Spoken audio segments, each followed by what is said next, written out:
Ubani Kingsley du Nigeria 6. Les ministres de Dieu qui font tomber leurs membres en enfer. La révélation de ce livre m'a été donnée le dimanche 13 mai 2012. Il est bien connu dans la chrétienté que les dimanches sont des jours de culte spéciaux, alors je me suis réveillée et je me préparais à aller au service du matin à l'église, qui commence à 8 h du matin, quand j'ai entendu Dieu me dire de ne pas aller n'importe où. Il m'a demandé de manger ma nourriture, d'éteindre mon téléphone portable et de rester à l'intérieur, qu'il aurait une réunion avec moi. En entendant cette information, je fus troublée en moi. J'étais inquiet, pensant à ce qui aurait pu pousser Dieu à me demander de rester à la maison alors qu'un service religieux avait lieu. Une autre chose préoccupante était la cérémonie de mariage à laquelle je devais assister le même jour à l'église Assembly of God, alias Real Life Assembly, route d'Anfodio, Aba. J'avais déjà assuré la mariée et sa mère que je ne manquerais pas d'y assister, mais la volonté de Dieu et les pensées de l'homme ne sont pas les mêmes. J'ai décidé d'éteindre mon téléphone portable et de commencer à lire ma Bible. Alors que je lisais ma Bible, je ne savais pas ce qui s'était passé. Je sais que je ne dormais pas mais que j'étais allongée sur mon lit, quand je me suis vue dans un environnement similaire à celui du 16 décembre 2001, une révélation précédente. Il y avait une seule ligne de personnes de différentes parties du monde à l'entrée principale d'un lieu. Comme ils venaient de loin, tous ont rejoint la ligne. Alors que je me tenais au coin, un ange est sorti de la porte et a marché droit vers moi. Tout cela s'est produit en seulement 3 minutes. Quand il est arrivé là où j'étais, il m'a appelé par mon nom et m'a dit de le suivre, ce que j'ai fait sans tarder. À l'intérieur d'une deuxième porte se trouvaient des gens vêtus de blanc qui chantaient des louanges à Dieu. Je voulais m'arrêter et les écouter à cause de la belle mélodie de la chanson, mais je ne pouvais pas, car l'ange m'a rendu incapable d'arrêter de le suivre. Puis nous sommes entrés dans un autre endroit, il ressemblait plus à un mini-entrepôt, où 13 personnes étaient assises d'un côté d'une table face à ce qui ressemblait à un mur. Je ne pouvais y reconnaître qu'une seule personne, Jésus-Christ. Il m'a dit, « Mon fils, tu es le bienvenu. Nous vous attendions, viens t'asseoir. » Je suis donc descendu m'asseoir au seul siège vacant à côté de lui. Jésus me dit alors, « Kingsley, je t'ai ramené ici pour te faire savoir que le temps de mon retour dans le monde n'est pas en années, ou mois, semaines, jours ou heures, car 1000 ans est comme un jour, mais j'ai moins de 30 minutes pour retourner dans le monde. » Ces 12 personnes que vous voyez ici représentent les 12 tribus d'Israël, bien sûr qu'Israël est le bien-aimé de Dieu, et moi, Jésus se référant à lui-même, représente l'église que j'ai rachetée par mon sang. Vous, Kingsley, vous représentez en ce moment dans cette réunion. Jésus m'a dit, nous étions ici en train de discuter de la question concernant les élus de Christ, et comment les garder en sécurité jusqu'à ce qu'ils rentrent enfin chez eux. Soudain, ce que je pensais être un mur s'est avéré être un écran et a affiché des mots que je ne pouvais pas comprendre. Puis j'ai remarqué que des larmes coulaient sur les joues de Jésus et j'ai été touchée. Où sont les gens pour lesquels je suis mort sur la croix? Demanda-t-il. Où sont mes bien-aimés? Où est mon Église? Aucun des anges ne pouvait répondre à cette question, et moi non plus, je pleurais si abondamment. Ont-ils oublié que je reviens encore? Cela signifie-t-il que mon travail sera vain? Ont-ils oublié que mon temps est très très court? Où sont mes bergers? Où sont mes moutons? Il a continué à pleurer. Tout d'un coup, il s'est retourné vers moi avec colère. Kingsley, où es-tu? Vous jouez avec ce que je vous ai remis. Les 2 messages que je vous ai donnés précédemment, vous ne les gérez pas très bien. Je vais te détruire. Tu penses que je joue avec toi. Quand je me lèverai pour te juger, je ne t'épargnerai pas parce que tu fréquentes des pécheurs. Vous êtes devenus amis avec des gens qui désobéissent à mes commandements, y compris des ministres et d'autres chrétiens. Ne soyez pas sous un joug inégal avec les incroyants. Vous regardez les visages des gens et réfléchissez à ce qu'ils pourraient penser de vous et à ce qu'ils pourraient ressentir pour vous alors que vous ne devriez pas le faire. Tu es une déception pour moi et je t'enverrai en enfer et demanderai à une autre personne de faire le travail. Quand j'ai entendu ces mots, j'ai commencé à implorer la miséricorde. Puis je me suis arrêtée et j'ai commencé à regarder l'écran et j'ai vu les noms des églises et leurs fondateurs, surveillants généraux et leurs ministres. Il y avait tellement d'églises que je ne pouvais pas les compter. Ensuite, on m'a remis un livre dont on m'a dit qu'il contenait les noms des serviteurs fidèles et obéissants de Dieu. Ne divulguez pas leurs noms, m'a-t-on prévenu, puisqu'ils sont encore vivants, ils ne sont pas encore morts. Les gens ont commencé à apparaître les uns après les autres sur l'écran.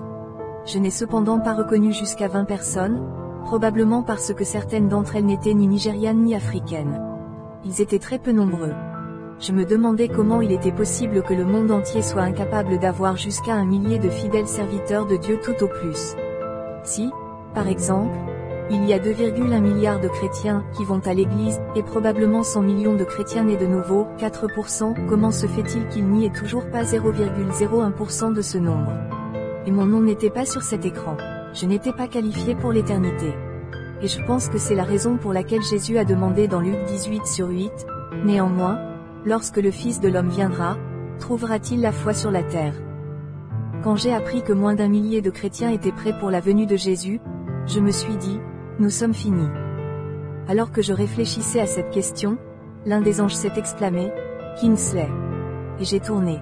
Nous sommes tous en colère contre vous. Vous nous avez déçus et pour cela, vous ne méritez pas de pitié. Vous êtes-vous vu à l'écran? Non, dis-je. Puis il m'a dit que j'aurais dû savoir que je ne faisais pas partie du royaume de Dieu parce que j'avais désobéi aux instructions de Dieu qui m'avaient été données à exécuter, et aucune personne désobéissante n'entrera dans le royaume de Dieu. De plus, l'ange m'a dit qu'ils avaient plus de choses à montrer et à m'apprendre. Quand il a dit cela, un autre ange est entré dans l'endroit et son apparence m'a fait peur car il avait l'air très sérieux et son épée brillait. Je soupçonnais que cet ange particulier était Michael parce qu'il ressemblait à quelqu'un prêt pour la guerre. Il m'a dit, Kingsley, allons-y. Je ne savais pas où j'allais et je ne pouvais pas me contrôler, alors je l'ai suivi à l'extérieur de la porte principale qui mène à l'extérieur. Quand nous sommes partis, je nous ai vus nous approcher d'une fosse très largement ouverte, pleine d'un feu brûlant. Et j'ai commencé à pleurer pour la miséricorde et pour une seconde chance, mais l'ange a dit, non, et que je dois y aller. Plus nous nous rapprochons de la fosse, plus les voix que j'entendais à l'intérieur étaient fortes. Pleuraient, leur voix n'était pas affectée, ils continuaient juste à crier au-dessus de leur voix. Alors que nous nous rapprochions, des démons m'attendaient déjà pour m'emmener à l'intérieur de la fosse. Et ils disaient à l'ange de me relâcher auprès d'eux. Nous le connaissons. Ont-ils crié avec joie. Libérez-le. C'est Kingsley. Il a troublé notre royaume. Et il semblait que l'ange était impatient de me remettre à eux. Lecteur, ce qui m'inquiétait était de savoir comment ces choses savaient que l'ange m'emmenait en enfer. Qui leur a dit que j'étais en route pour Hellfire. Je n'ai pas été surpris, cependant, d'entendre ces démons crier mon nom car, en tant que chrétien, si le royaume des ténèbres ne me connaissait pas, alors mon christianisme est un gros point d'interrogation audacieux. Tout comme dans l'histoire des 7 fils de Sheva, l'esprit maléfique a dit, Jésus je le connais, et Paul je le connais, laissez-vous prendre conscience que dans la mesure où, en tant que chrétiens, nous sommes identifiés par le royaume des ténèbres, ils font tout possible de nous envoyer en enfer. C'est pourquoi il est très dangereux de commettre un péché intentionnel car Satan pourrait vous attaquer.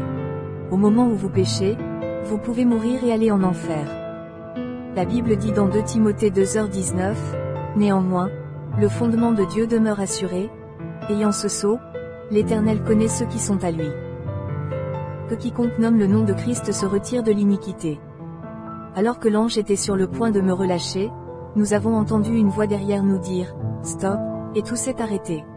C'était Jésus. Immédiatement, il est apparu, tous ces démons qui demandaient à l'ange de me livrer se sont inclinés. Jusqu'à lui.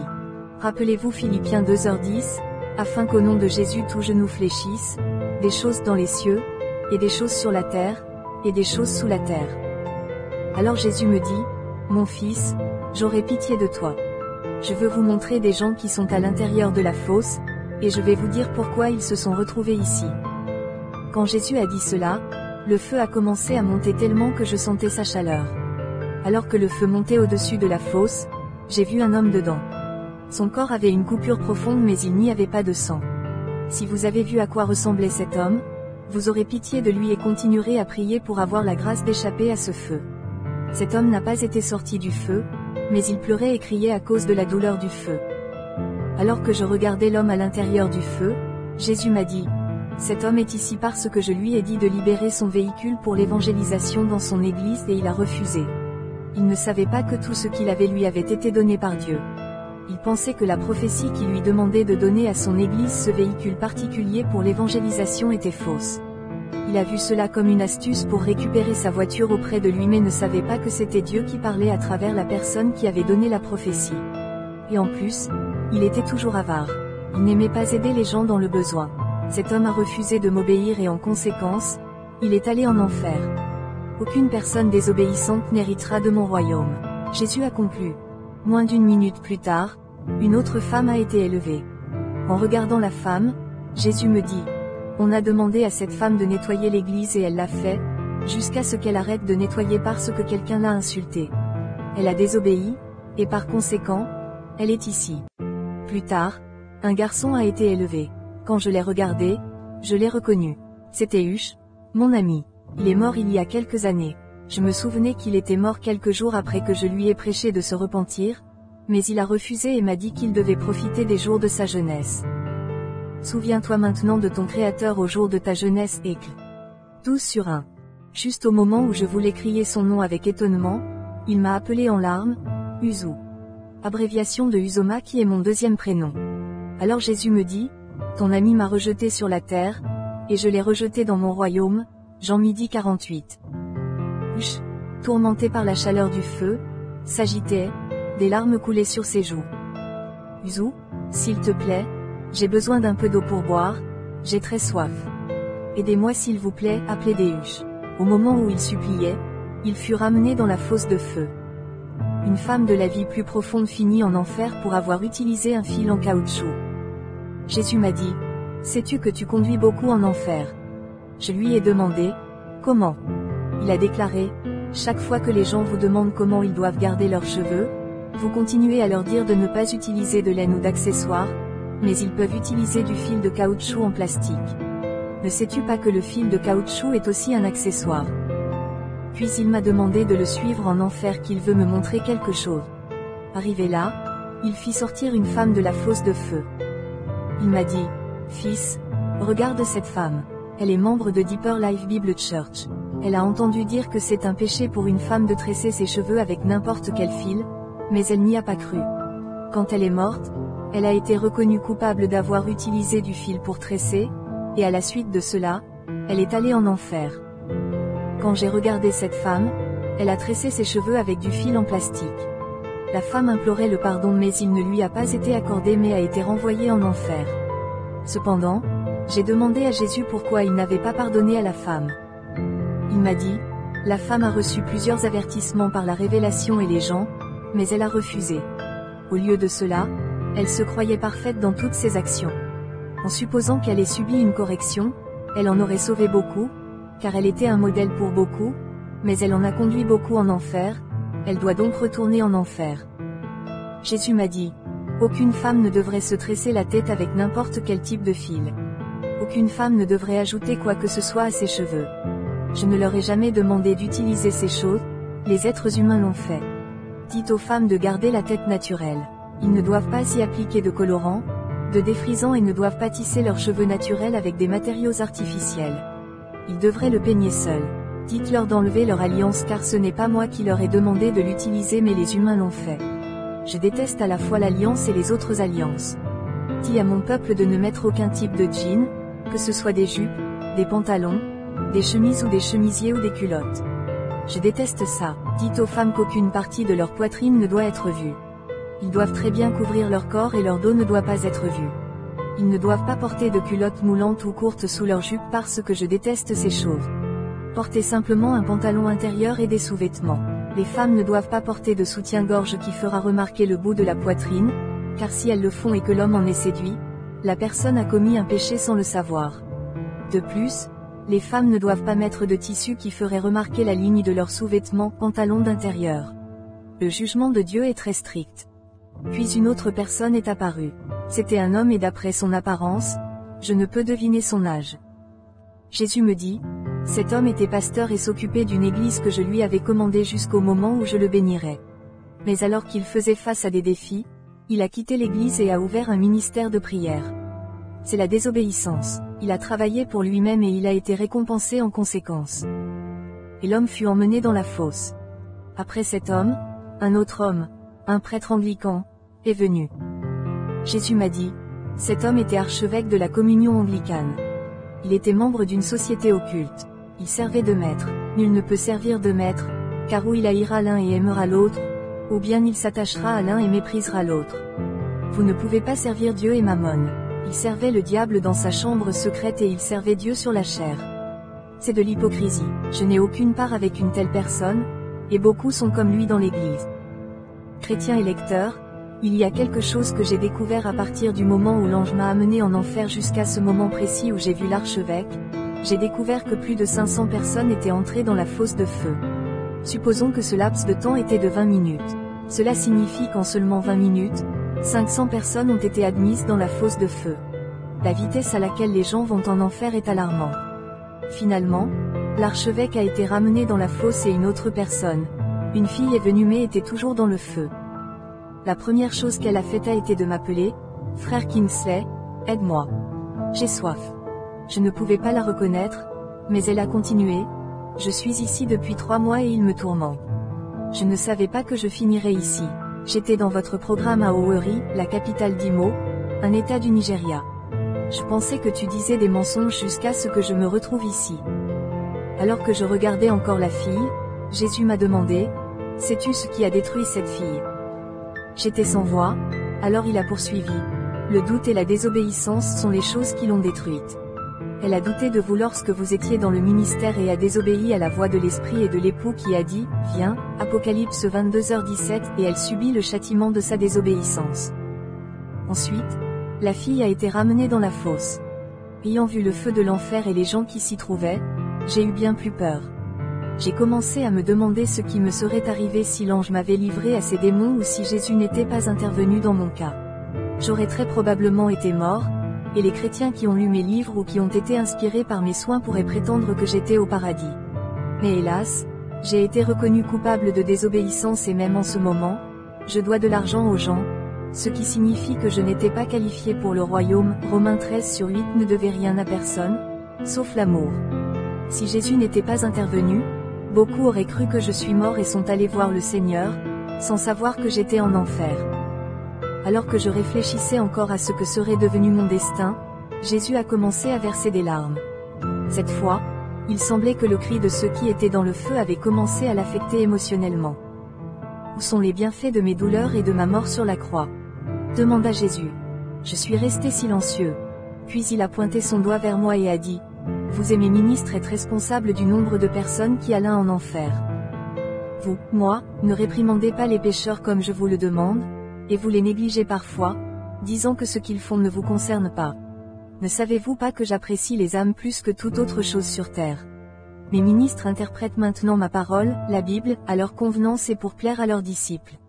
Je vais vous montrer certaines des personnes que mes prédicateurs ont induites en erreur en enfer. Je vous montre toutes ces choses parce que mon temps est très très court et je veux sauver plus d'âmes qui sont encore vivantes dans le monde avant que je n'apparaisse dans la nuée où ceux qui sont prêts pour ma venue me rencontreront dans la gloire éternelle. » Cher lecteur, pendant que Jésus me disait ces choses, quelque chose s'est passé. J'ai vu une personne qui était accompagnée de démons. Si c'était une fille ou une femme, je ne peux pas le dire. Tout ce que je savais, c'est qu'elle était une femme.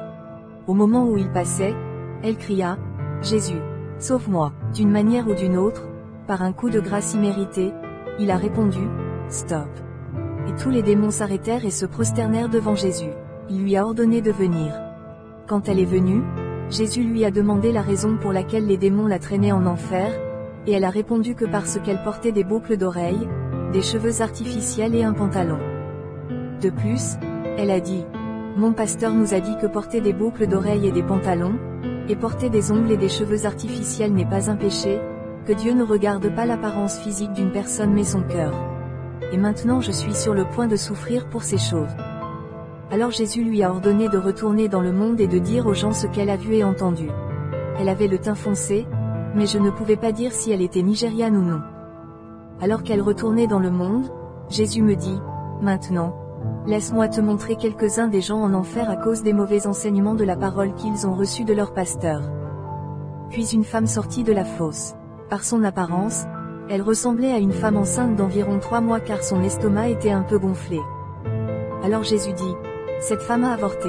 Elle était mariée et avait 3 garçons et 2 filles et lorsqu'elle est tombée enceinte à nouveau, elle a consulté son pasteur et probablement son médecin pour des conseils de planification familiale, et elle a reçu le feu vert pour avorter le bébé, avec le consentement de son mari. Par conséquent, le sang dans ses mains a fait d'elle une meurtrière et aucun meurtrier n'héritera de mon royaume. » Tout à coup, la fosse s'est agrandie et plus de 10 000 personnes sont montées au-dessus de la fosse, mais elles étaient toujours à l'intérieur du feu. Alors Jésus me dit, « Tous ces gens élevés ici sont ceux qui ont été trompés par leurs pasteurs et leurs ministres. On a dit à certains que l'enfer n'est pas réel, on a dit à certains que Dieu n'est pas assez méchant pour punir son peuple par le feu, que Dieu est aimant, miséricordieux et miséricordieux pour toujours. Certains se sont fait dire que prendre de l'alcool, ou en vendre n'est pas un péché, et que la Bible dit qu'il faut en prendre peu et ne pas s'enivrer. Certains se sont fait dire que fumer n'est pas un péché et que c'est bon pour garder le corps au chaud. Et on a dit à certains que s'habiller de manière indécente ou s'habiller comme les incroyants n'est pas un péché, que ce qui compte n'est pas comment vous vous habillez mais comment votre cœur est avec Dieu. Certains prédicateurs ont dit à leurs membres que peu importe ce que vous portez et venez à l'église, que votre tête soit couverte ou non, ou quoi que ce soit, que l'église est la propriété de Dieu, opérant maintenant sous la grâce et non plus sous la loi, que ces choses ne sont que la loi. Mais c'est maintenant le temps où tous ceux qui m'adoreront, adoreront en esprit et en vérité. Jean 4h24 Dieu est esprit, et ceux qui l'adorent doivent l'adorer en esprit et en vérité. Tous ces eux que tu mets sur ton corps ou parles avec ta bouche, ou que fait de ta vie doit être en accord avec ma parole, et tous ces eux qui est à l'extérieur qui ne fait pas partie de moi, a conclu Jésus. Alors Jésus m'a demandé, connaissez-vous la dénomination qui a le plus grand nombre de personnes en enfer? J'ai répondu, non. Puis il a poursuivi, la dénomination qui compte le plus grand nombre de personnes en enfer est l'Église catholique. Ils professent qu'ils adorent Dieu, mais ils n'adorent pas vraiment Dieu. Ils adorent des idoles, les images qu'ils ont façonnées. Ils se prosternent devant des images artisanales. Ils ne me connaissent pas. Ils ne savent pas que je suis le seul chemin vers mon Père. Jean 14:6 Jésus lui dit, je suis le chemin, la vérité et la vie, nul ne vient au Père que par moi. Ils se prosternent devant les images de la Vierge Marie et lui demandent toujours de prier pour eux. Fils, les idoles qui ont une bouche mais qui ne peuvent pas parler peuvent-elles prier pour quelqu'un? J'ai dit non. Puis il a dit, ceux qui se prosternent devant les idoles n'ont aucune part en moi car aucun idolâtre n'entrera dans mon royaume. Quand Jésus eut dit toutes ces choses, il fit un geste de la main pour ordonner de ramener ces gens dans la fosse, et ils y furent tirés. Ils gémissaient et criaient tellement que le son de leur voix pouvait endommager les tympans. Ensuite, la langue de feu qui brûlait au-dessus de la fosse s'est réduite et Jésus m'a demandé de regarder à l'intérieur de la fosse car le feu est devenu cristallin et je pouvais voir ce qui était à l'intérieur de la fosse. Quand j'ai regardé dans la fosse, le nombre de personnes qui s'y trouvaient était comme du sable, innombrable. Ensuite, Jésus nous a ordonné, l'ange et moi, de le suivre dans la pièce où se trouvaient les 12 anges, et nous l'avons suivi. Nous sommes arrivés dans la chambre et des larmes coulaient sur mes joues. Jésus m'a dit, mon fils, tes péchés sont pardonnés. Ce que je veux que vous fassiez à partir de maintenant, c'est parler aux gens de mon retour. Avertissez-les du danger imminent qui les attend. Soyez obéissants envers moi et ne me désobéissez plus. Assurez-vous de livrer mon message exactement tel que je vous l'ai donné. Évitez les prédicateurs et les chrétiens qui ne marchent pas selon mon modèle. Être soi-même, n'imitez personne. Ne laissez pas ce que vous avez perdu ou ce que les gens disent de vous ou ce que vous vivez vous peser. Soyez courageux et fidèles. Je reviens très bientôt, vous êtes prévenus.